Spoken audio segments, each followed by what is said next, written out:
What's up? It's Andy Grammer with Jag. Hi, this is Carly Rae Jepsen, and you're listening to Jag. Hey everybody, it's Joe Jonas hanging with Jag. This is Heather Knox, Playboy's Miss January 2012. With the hottest Jag I've ever seen. It's B.O.B. checking in with my homie Jag. So much swag with my homie Jag.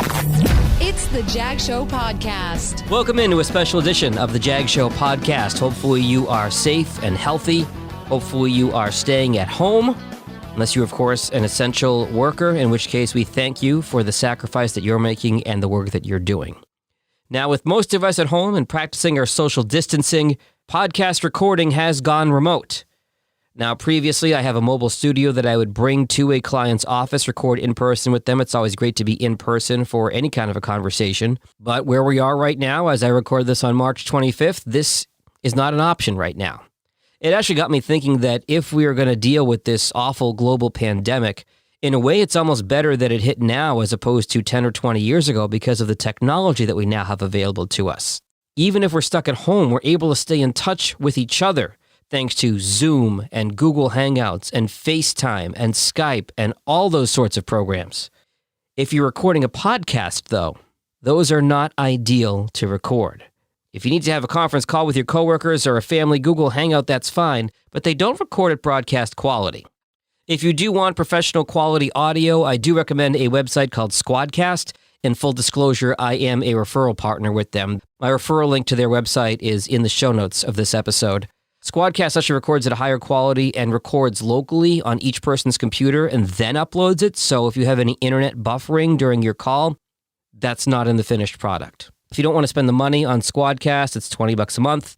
Another way to get good sounding final audio in an interview is to record what we call in the podcast business a double ender, which is I record my microphone locally on my computer when we connect, however we connect, even over the phone. And then you record locally on your phone or computer. And then we take both files, put them in a multi-track audio editor, line them up with each other, and there's our conversation, not relying on any kind of internet connection. So Squadcast, Double Ender, those are ways to do it. Again, the quality you're going to get from recording from Skype and Zoom and Google Hangouts is not going to be great. Another really important thing if you're going to be recording a podcast is a microphone. Please, please, please do not record using the microphone that is built into your computer. It stinks. If you're going to use it for a Zoom conference call with your coworkers or a family Google Hangout, that's fine. But if you're recording audio for a podcast, you want to sound professional, that microphone quality is going to be bad. So your absolute last option should be your computer microphone. Next up on the list from that is the built-in microphone in your smartphone, which is okay in a pinch if you have no other options. Definitely use that over the computer. The headphones that come with your smartphone, if they've got a microphone in them, that's better because it actually has a microphone that's built to record you. The microphone, if you don't know, is in the little switch that has the volume up and down in it, so you can keep that near your mouth as long as it's not rustling against your clothes or your jewelry. I've actually recorded clients who have plugged into their computer with those headphones, and it's not bad. If you really want to sound great, definitely want to invest in a microphone. Now, I won't get too technical here, but there are two types of microphone connections. Really high-end microphones have what's called an XLR connection. That's the plug with the little 3 prongs inside of it. That is going to be a high-quality microphone, but again, you'll need an adapter to go from XLR to USB to get into your computer, unless you have a recorder that records off of XLR. And a really good XLR microphone, like the one that I'm using now, can run you $400 or $500. For the vast majority of my clients, I have them get a USB microphone on Amazon for $60 or $70, and it sounds great. The one I have my clients get is linked in the show notes. It's called the Samsung Q2U. As a backup, if you can't find that, the Audio-Technica ATR 2100. That'll run you $50, $60, plugs right into the USB in your computer, and you're good to go. Now, of course, you'll need to record into a program. If you have a Mac, GarageBand can record. There are lots of other free programs out there.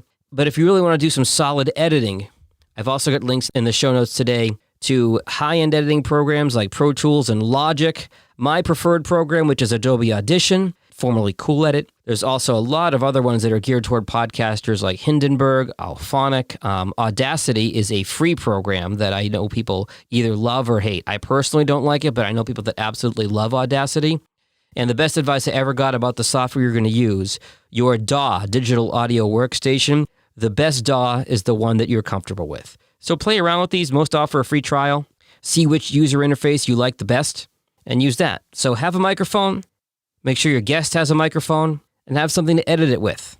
If you're recording remotely, there are ways to make it sound like you're in the same room thanks to the technology that we have today. So just a quick couple tips on how to record remotely. It can be done. It can be done quite easily. And as always, if you have any questions at all, you can reach out to me on social media at JagInDetroit or on my website, jagindetroit.com, by email, jag@jagindetroit.com. Stay safe, stay healthy, and I'll talk to you next time.